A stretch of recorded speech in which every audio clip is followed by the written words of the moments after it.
What's up everybody, Gundam Flexing here, and today we're going to be checking out my recently opened item from Bandai Banpresto, Android 21 from Dragon Ball Z Fighter.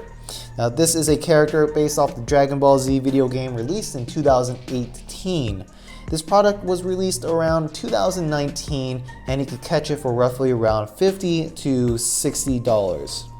It's important to note that Android 21 comes in two forms, the exact same pose. You have the evil form, which is what you see in front of you, and then you also have the good form, which is essentially the same thing except her eyes would be white with blue pupils. Right off the bat, I have to say this is my first Dragon Ball Z character, and it's probably one of my best figurines in my collection thus far. What's most impressive really about this figurine, if I bring it closer, is her hair. Her hair is incredibly magnificent. It's pretty much a light pink rose kind of color, filtered in with a little bit of white sprayed all over.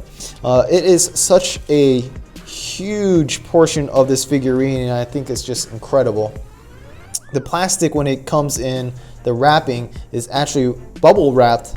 Actually, no, I'm sorry. Her hair is actually bubble wrapped when it's in its package, because I guess because it's so large, at some point you just need to protect it.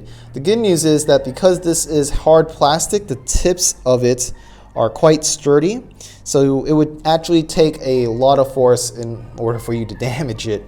Even the tips right here at the very top is hard plastic, so that's going to be very difficult to damage, and her hair in front of her face as well. If we look at her face, again, she does come in two forms, and this is the evil form because her eyes are black with red pupils. If we look at her ears, we can see she has an earring on her earlobes and one in the center of her ear.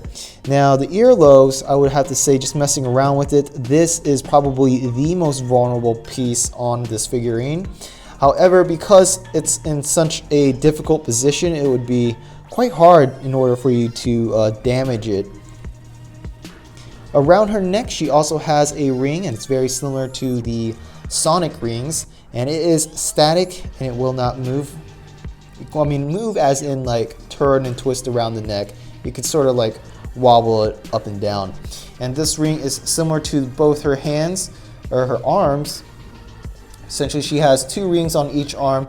The one closest to the hand is movable, so it could twist around, it can move up and down. And the one closest to her elbow is static.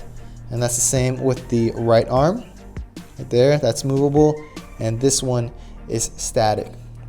If we look at her left hand, it's pretty interesting because she has a ring in her middle finger, left hand, but she doesn't have one on her other side. So usually all the rings on her body is symmetrical, except for this one.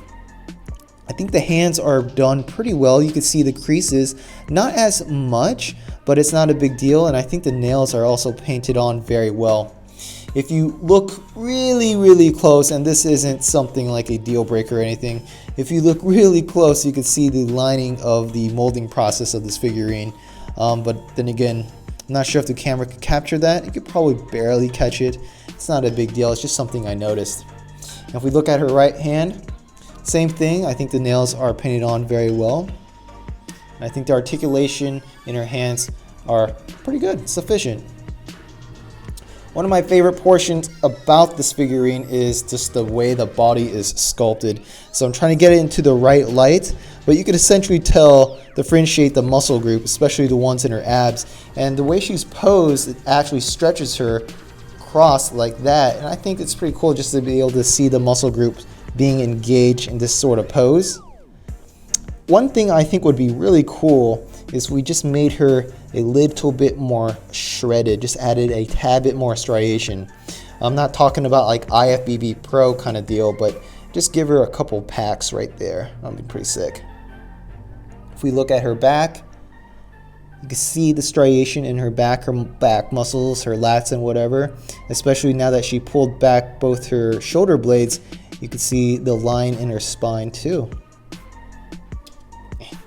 Well, now's a good time to look at the tail. The tail is essentially a separate piece and it goes into the back, obviously, and it's just one smooth piece.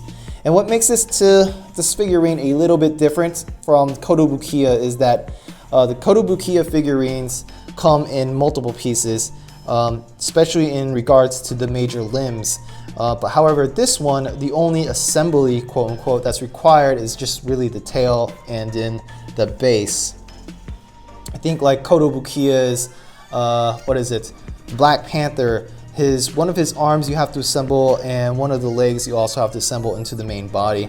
But for this one, because of the size of the box you see behind you, it just comes in one single piece, and obviously for packaging purposes, the tail comes separate. If we look at her belt, it is a cool gold and it just wraps around. And what's really cool is the depth of the pants. So here you could see how deep all these wrinkles and the creases in her pants are, and you can see the shadows as I'm just twisting it around in the light, and I think that's really cool. It's pretty much a gray color, fizzled on, sprayed on with a little bit of white right there, and it's detailed all around. Even around the opening for her tail, there's definitely still creases in the bends, and that goes all the way down to her feet. And if you don't know, she pretty much fights in stilettos, like 6-inch heels, no big deal. And around her ankles are movable, spinnable golden rings, the sonic rings, like that on both ends. When I saw this product, I knew I had to get it, and when I pulled it out of the box, I was a little bit worried that the stand might be too small to support her weight. I can tell you right now, this is a heavy figurine, at least heavier than what I'm normally used to. The stand is a cool transparent red. On the bottom you have the two letters RR. I don't know what it stands for, but I'm just going to guess and just say it means Team Rocket.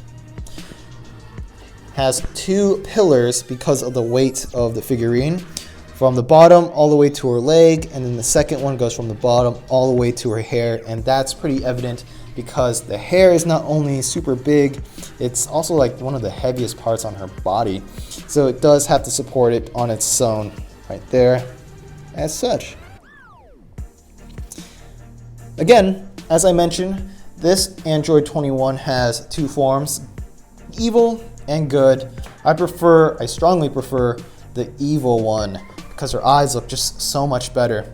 And if I have to give a shout out, I would have to give a shout out to her top, because that is the real MVP.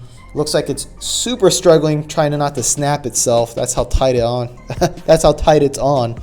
But phenomenal. MVP, her top. That's all I have to really check out for this figurine, guys. Just spinning it around. Hopefully you all can get some sort of good visual on this model. It's pretty magnificent. My first Dragon Ball Z. And if I could, I'd definitely get more Android 21 because she just looks like a badass. If you have any questions or comments, please post it down in the section below. If you want more pictures, I could probably post that online and then send you all the link as well. As always, I appreciate you all for watching, and I will see you guys next time. Peace out.